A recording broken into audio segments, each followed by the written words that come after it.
Hello everyone, welcome back to my YouTube channel. So इस वीडियो में हम स्टार्ट कर रहे हैं अपना चैप्टर नंबर 9 क्लास 11th की जो फिजिकल एजुकेशन की बुक है उसका चैप्टर 9 आज हम स्टार्ट कर रहे हैं, जिसका हमारा नाम है चैप्टर 9 का मनोविज्ञान एवं खेल। यानी मनोविज्ञान कहते हैं साइकोलॉजी को और खेल कहते हैं स्पोर्ट्स या गेम्स को। तो साइकोलॉजी के बारे में पढ़ने हैं और स्पोर्ट्स और गेम्स के बारे में पढ़ना है इस चैप्टर में। मुख्य बिंदु में है हमारे 3 टॉपिक जो कि हमें इस चैप्टर में अपने कवर करने हैं। ज़्यादा लंबा चैप्टर नहीं है, वन शॉर्ट वीडियो में काफ़ी अच्छे से एक्सप्लेन हो जाएगा, काफ़ी आसानी से आपको समझ आ जाएगा। इजी चैप्टर है और थोड़ा सा गेम्स के बारे में पढ़ना है, मनोविज्ञान के बारे में, साइकोलॉजी के बारे में पढ़ना है। तो मेन पॉइंट्स क्या हैं, जो टॉपिक्स जो सब टॉपिक्स हो सकते हैं इस चैप्टर के, तो वो है 9.1 जिसमें हमें पढ़ना है शारीरिक शिक्षा एवं खेल में मनोविज्ञान की परिभाषा एवं महत्व। यानी कि एक तो परिभाषा डेफिनेशन को पढ़ना है मनोविज्ञान की, खेल में जो होती है शारीरिक शिक्षा में, शारीरिक शिक्षा के अंदर खेलों में जो मनोविज्ञान की परिभाषा है और उसके महत्व के बारे में, यानी कि इनके इम्पोर्टेंस क्या है। और 9.2 जो है जिसमें हमें पढ़ना है किशोरों की समस्याएं। किशोर यानी जो अडल्ट बच्चे जो बड़े हो जाते हैं, किशोर जब वो बन जाते हैं उनकी क्या क्या प्रॉब्लम्स होती हैं जो जिनको उनको फेस करना पड़ता है और उसका किस तरीके से समाधान निकाला जा सकता है। नेक्स्ट हमारा 9.3 है जो कि लास्ट टॉपिक होगा, जिसमें हमें पढ़ना है टीम सामंजस्य। टीम सामंजस्य मतलब टीम का जो टीम वर्क होता है उसके बारे में। तो चलिए स्टार्ट कर लेते हैं अपना चैप्टर। तो सबसे पहले हमारा जो टॉपिक आता है वो आता है मीनिंग ऑफ साइकोलॉजी। साइकोलॉजी का क्या मीनिंग होता है, मनोविज्ञान का क्या अर्थ होता है। तो मनोविज्ञान का क्या अर्थ है इसको समझते हैं। मनोविज्ञान को व्यवहार के विज्ञान के रूप में परिभाषित किया जाता है। मनोविज्ञान को एक व्यवहार के रूप में, व्यवहार यानी हमारा बिहेवियर, ह्यूमन का बिहेवियर। मनोविज्ञान में हम पढ़ते हैं बिहेवियर की साइंस। एक विज्ञान मतलब साइंस, व्यवहार मतलब बिहेवियर। तो साइकोलॉजी का मतलब होता है, मनोविज्ञान का अर्थ होता है व्यवहार के विज्ञान के रूप में हम इसको डिफाइन या परिभाषित कर सकते हैं। प्लेटो के अनुसार, प्लेटो एक साइकोलॉजिस्ट हैं, उनके अकॉर्डिंग क्या है मनोविज्ञान का मतलब, मनोविज्ञान आत्मा का विज्ञान है। यानी ह्यूमन बीइंग का, एक इंसान के बारे में हम पढ़ते हैं, इंसान का बिहेवियर किस तरीके से होता है, इंसान की आत्मा का विज्ञान है ये। प्लेटो कहते हैं कि ये जो मनोविज्ञान है वो आत्मा का विज्ञान है। एक ये बड़े बड़े जो साइकोलॉजिस्ट हैं उनके नाम है, एक है ई वैटसन। ई वैटसन के अकॉर्डिंग बात करें तो ई वैटसन के अनुसार मनोविज्ञान व्यवहार का सकारात्मक विज्ञान है। यानी हमारे बिहेवियर का एक सकारात्मक यानी पॉजिटिव साइंस है। एक ह्यूमन बीइंग के जो बिहेवियर है उसकी पॉजिटिव साइंस ही साइकोलॉजी कहलाती है। नेक्स्ट है क्रो एंड क्रो के अनुसार, क्रो एंड क्रो के अकॉर्डिंग बात करें, ये भी एक साइकोलॉजिस्ट हैं। इनके अकॉर्डिंग मनोविज्ञान मानवीय व्यवहार है। मानवीय यानी मानव का, ह्यूमन बीइंग का एक व्यवहार है, बिहेवियर है और इसके संबंधी का विज्ञान है और इसी के संबंध से जो रिलेटेड है, इससे कोरिलेट करता है, इससे ही रिलेटेड साइंस है ये, ह्यूमन बीइंग के मानवीय व्यवहार से संबंधित। तो ये डेफिनेशन है। बेसिकली हमें इसमें ये समझ आया कि ये जो है ह्यूमन बीइंग की एक साइंस है, एक ऐसा विज्ञान जिसमें हम क्या पढ़ते हैं, व्यवहार के बारे में पढ़ते हैं, व्यवहार का विज्ञान। अब नेक्स्ट है खेल मनोविज्ञान। खेल मनोविज्ञान क्या होता है इसके बारे में समझना ज़रूरी है। खेल मनोविज्ञान क्या है, यानी कि जो गेम्स की साइकोलॉजी है वो क्या है। खेल मनोविज्ञान वो क्षेत्र है जो मनोविज्ञान तथ्यों, सीखने के सिद्धांत, प्रदर्शन और खेलकूद में मानवीय व्यवहार से के संबंधों में लागू होता है। यानी खेल मनोविज्ञान एक ऐसा क्षेत्र है, एक ऐसा एरिया है जो मनोविज्ञान में तथ्यों यानी जो डेट्स होती हैं उनको, सीखने के सिद्धांत यानी हम किस तरीके से सीख सकते हैं, सिद्धांत यानी प्रिंसिपल्स को किस तरीके से सीख सकते हैं, गेम्स के प्रिंसिपल्स, प्रदर्शन अपना परफॉर्मेंस कैसे दिखा सकते हैं, हम कैसे अच्छी तरीके से अपना गेम्स में परफॉर्मेंस दिखा सकते हैं, हम किस तरीके से गेम्स को, खेल को सीख सकते हैं, और खेल कूद में मानवीय व्यवहार, और जो खेल कूद होता है उसमें मानवीय अपना व्यवहार किस तरीके से लागू कर सकते हैं, हमारा बिहेवियर किस तरीके से होना चाहिए एक खेल के अंदर, स्पोर्ट्स के अंदर। तो ये है खेल मनोविज्ञान के बारे में। अब नेक्स्ट हमें पढ़ना है खेल मनोविज्ञान का क्या महत्व होता है। तो खेल मनोविज्ञान का महत्व यानी इम्पोर्टेंस क्या है इसकी स्पोर्ट्स साइकोलॉजी की। तो इसके महत्व के लिए एक यहाँ पर बना हुआ है एक चार्ट टाइप में खेल मनोविज्ञान का महत्व, बीच में लिखा है खेल मनोविज्ञान का महत्व, और ये सारे इसके महत्व हैं, ये इधर ये और ये सारे इसके महत्व हैं। तो सबसे पहले महत्व क्या है, कौशलों को सुधारने में, हमारे कौशल को सुधारता है, हमारी जो क्वालिटीज़ हैं उसको बढ़ाता है, इन्हेंसमेंट करता है, हमारे जो गुण हैं उनको बढ़ाता है, हमारे कौशलों को बढ़ाता है, हमारे व्यवहार को अच्छा करता है, हमारे अंदर गुड बिहेवियर आते हैं और बैड बिहेवियर के बारे में पता लगता है और वो दूर होते हैं। व्यवहार को समझने में, यानी व्यवहार को समझा जाता है। हम अपने ह्यूमन बीइंग के अलग अलग इंसानों के अलग अलग पर्सनालिटीज़ होती हैं, हम अलग अलग पर्सनालिटीज़ के बारे में पढ़ते हैं, सबके अलग अलग बिहेवियर के बारे में समझते हैं। फिर हमारे अंदर कौशलों में सुधार आता है, हमारी जो स्किल्स हैं, कौशल मतलब जो स्किल्स होती हैं उसमें डेवलपमेंट होता है। भावनाओं का नियंत्रण, यानी हमारे अंदर जो भावनाएं होती हैं, भावनाएं अलग अलग भी हो सकती है, अच्छी भावना, रोने की भावना, दुखी भावना, खुश होने की भावना, उदास होने की भावना, तो उसमें नियंत्रण आता है, बैलेंस होता है। हम किसी भी चीज़ को देखकर एकदम से उदास नहीं हो पाएंगे, हम एकदम से रोने नहीं लग जाएंगे, तो भावनाओं में नियंत्रण आएगा, एक बैलेंस बनेगा। गामक कौशलों को सीखने में मदद करता है, यानी हमारी जो मोटर स्किल्स हैं उसको डेवलपमेंट करता है और उसको सीखने में हमारी हेल्प करता है। छोटी छोटी जो हमारी स्किल्स होती हैं, अलग अलग टाइप्स की स्किल, उनको सीखने में मदद करता है। नेक्स्ट है खिलाड़ी को मनोविज्ञान रूप में तैयार करता है, यानी कि खिलाड़ी को तैयार कर लेता है साइकोलॉजी के रूप में।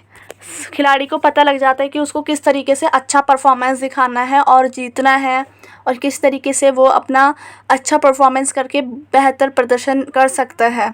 तो ये सब उसको पता लग जाता है, तो वो तैयार कर देता है खिलाड़ी को। तो ये इसके इम्पोर्टेंस थे 5। नेक्स्ट हमारा है किशोरों की क्या समस्याएं होती हैं, समस्याएं के बारे में पढ़ना है और उनका समाधान कैसे निकाल सकते हैं। तो है वृद्धि के बारे में, ये क्या है, यहाँ है वृद्धि। तो वृद्धि का अर्थ होता है आकार, भार, लंबाई, चौड़ाई आदि में बढ़ोतरी। बढ़ोतरी मतलब बढ़ना, किस चीज़ में बढ़ना, इंक्रीज़ होना। क्या बढ़ना, आकार बढ़ जाना, भार बढ़ जाना, लंबाई बढ़ जाना, चौड़ाई बढ़ जाना। हम कहते हैं ना वृद्धि हो गई है इसमें। किस में वृद्धि हो गई है, आकार में वृद्धि हो गई, भार में वृद्धि हो गई, लंबाई में वृद्धि हो गई। इसकी किसी भी चीज़ में वृद्धि हो जाना, यानी इन सब चीज़ों में बढ़ोतरी हो जाना को वृद्धि कहते हैं।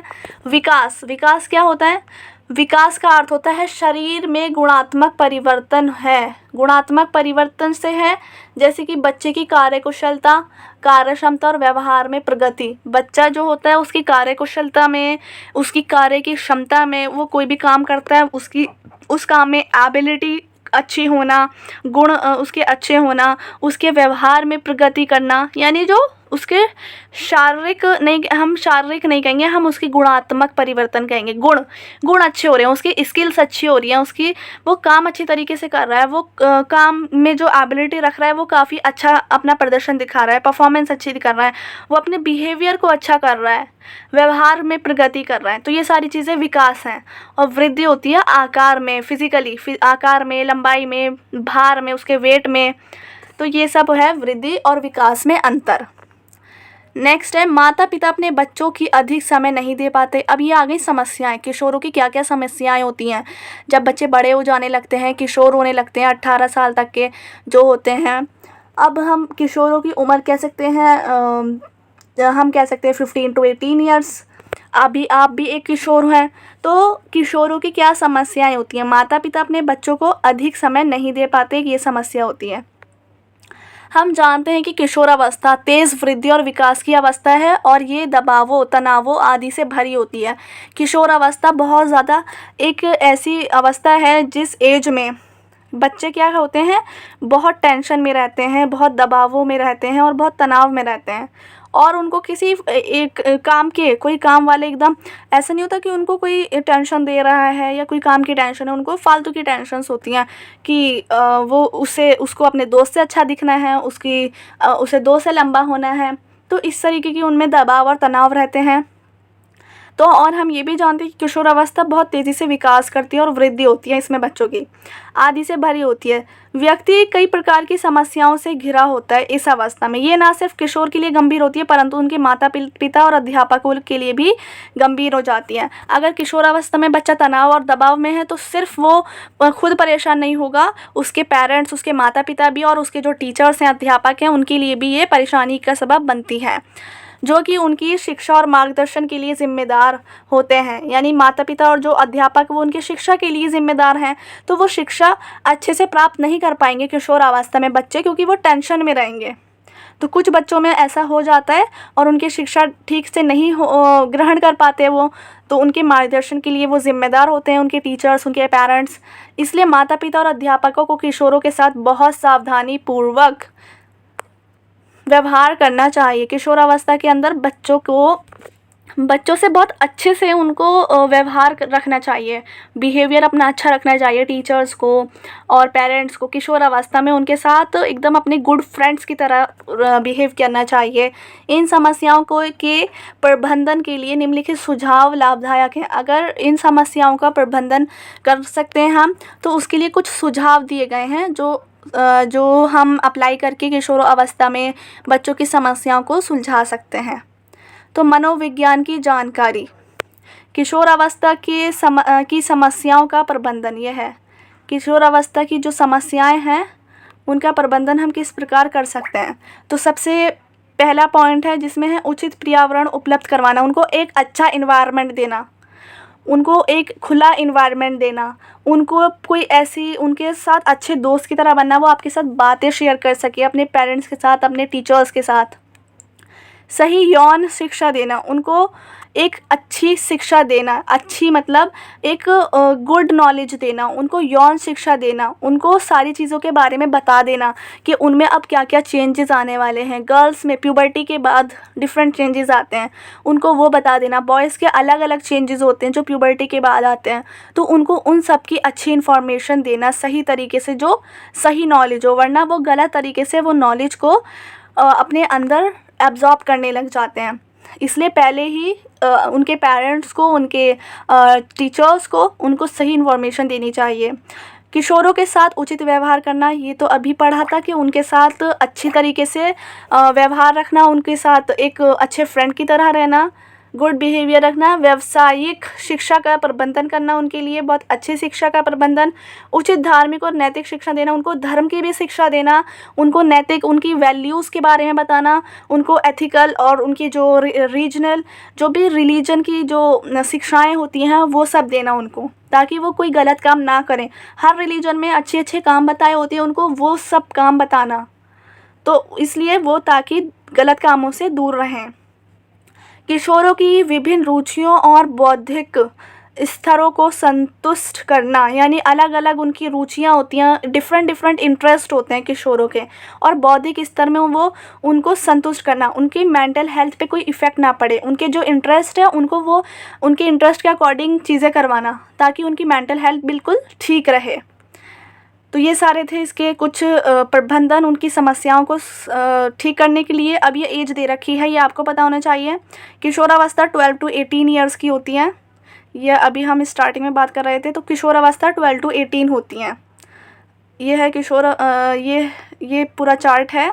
सबसे पहले तो हम जानते हैं ये शैशव अवस्था, जिसमें बच्चा बहुत छोटा होता है, बच्चा पैदा होता है और जब तक वो 5 साल का होता है तो वो शैशव अवस्था में रहता है। अब वो जब बच्चा 6 साल का होता है तो वो 6 से 9 साल तक की उम्र कहलाती है बाल्यावस्था में, कि वो बालक है एक। बचपन कहलाता है 9 से 12 साल तक की उम्र का। किशोर अवस्था कहलाती है 12 से 18 वर्ष में। और जब वो वयस्क बन जाता है, एक अडल्ट बन जाता है, जब वो 18 प्लस का हो जाता है, 18 प्लस, जब कोई भी 18 प्लस होता है तो उसको वोट देने का अधिकार है, तब उसको हम कहते हैं वयस्क। एक वयस्कता होती है वो, कि वो बच्चा बड़ा हो चुका है, 18 प्लस हो गया है, अब उसको कुछ कुछ रूल्स मिलने लग जाते हैं गवर्नमेंट की तरफ से।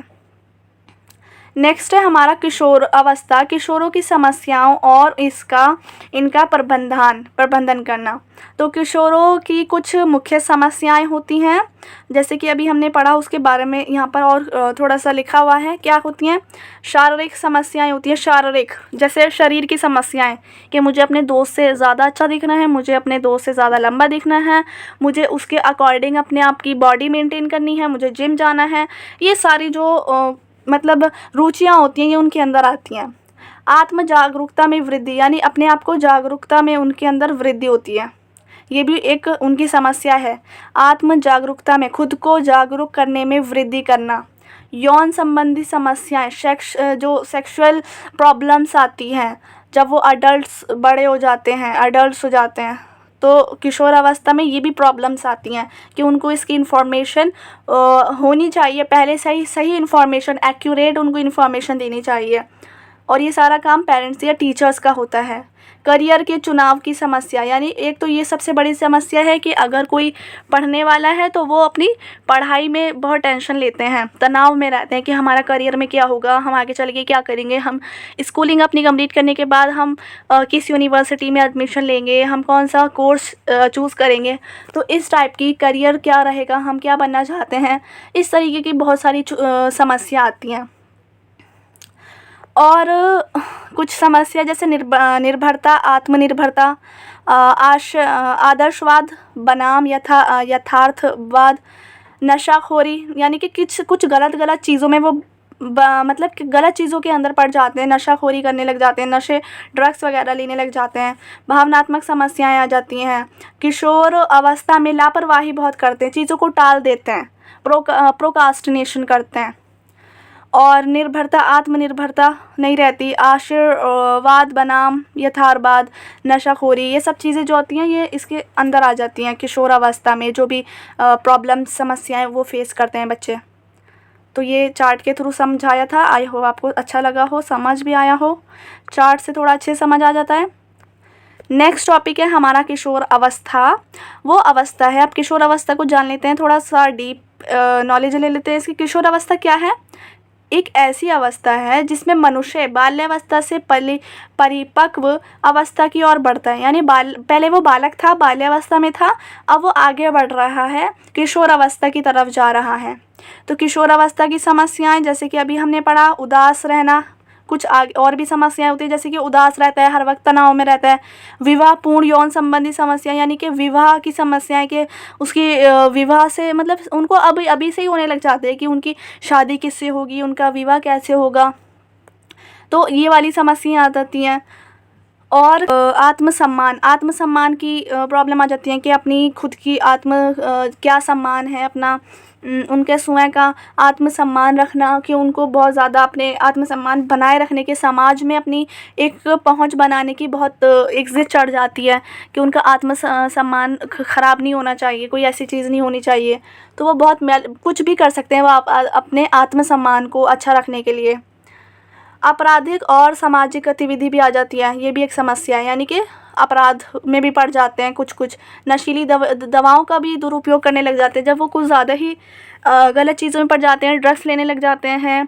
और कुछ जो लड़के होते हैं या कुछ गलत लड़कियां भी हो जाती हैं तो वो ड्रग्स का ज़्यादा ही यूज़ करने लग जाते हैं, नशीली दवाओं का यूज़ करने लग जाते हैं अपने आप को तनाव को दूर करने के लिए, बट ये सब बहुत गलत है।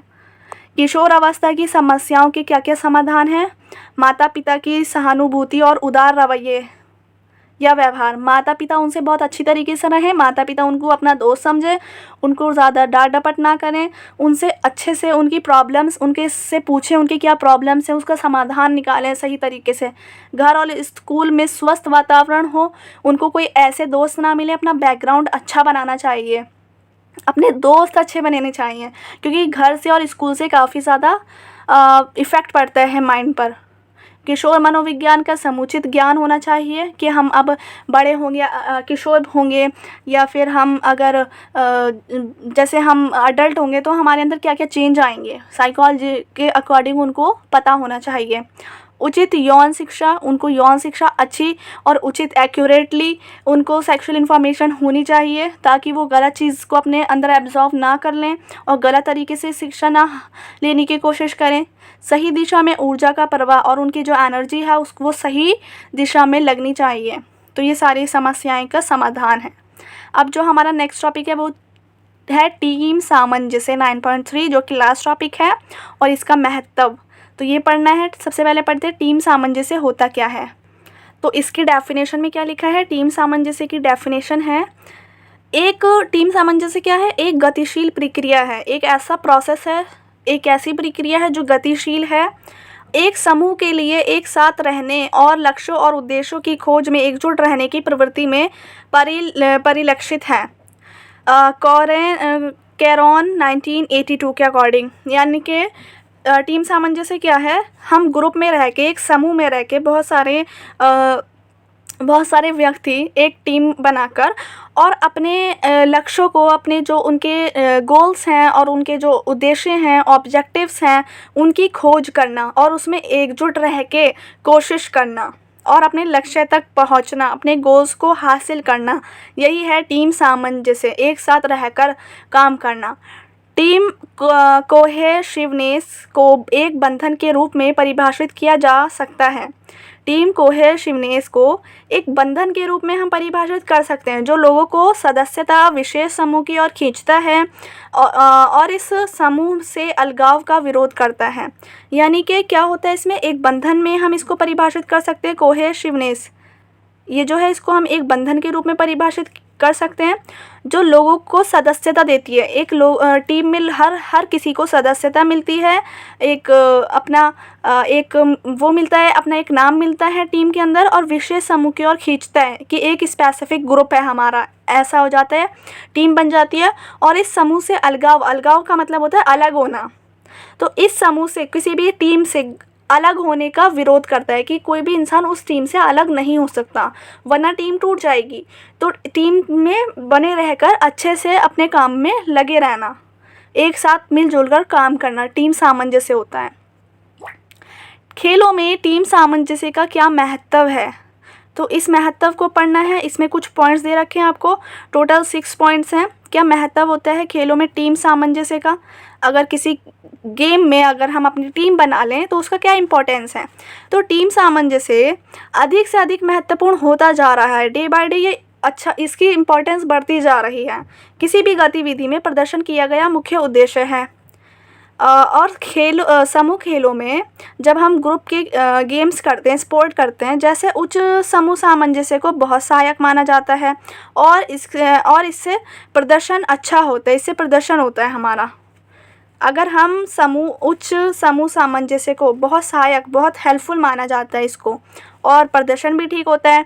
तो फिर इसका फर्स्ट पॉइंट है जिसमें हमें पढ़ना है, टीम सामंजस्य उपयोगी है, बहुत उपयोगी है, वैल्यूएबल है, क्योंकि ये प्रदर्शन और प्रेरणा दोनों में सुधार करते हैं। हमारे परफॉर्मेंस में डेवलपमेंट करेगा, हमारे प्रेरणा में, हमारी जो प्रेरणा है वो बढ़ेगी, हमारा प्रदर्शन में सुधार होगा, दोनों में ही सुधार कर सकता है एक टीम का। यानी अगर टीम के साथ वो करा जाए गेम, सफलता के लिए टीम सामंजस्य बनाना, अगर उसको जीतना है, विन करना है किसी भी गेम को, तो आपको टीम बनाना ज़रूरी है। यानी टीम बनाने से काफ़ी ज़्यादा चांस हो जाते हैं सफलता प्राप्त करने के।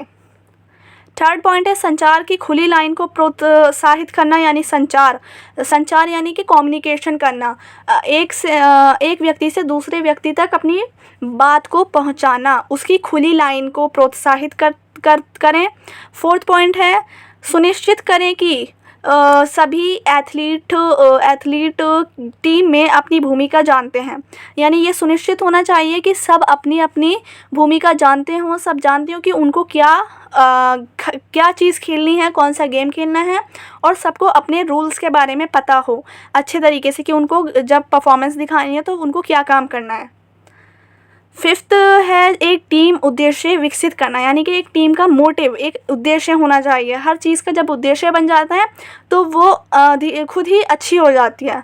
तो टीम का एक उद्देश्य होना चाहिए, गोल को विकसित करना। सिक्स्थ है एक टीम की पहचान बनाने के लिए काम करें जो अन्य टीम की पहचान से अलग महसूस करें, यानी कि अपनी टीम में कुछ ऐसा करें जो दूसरी टीम से अलग लगे। जैसे कि अगर गेम्स हो रहे हैं तो अपनी टीम का कोई एक अलग कलर चूज़ करना, अपनी अलग जो टीम के 10 मेंबर हैं तो 10 मेंबर की रेड कलर की टी शर्ट रखना।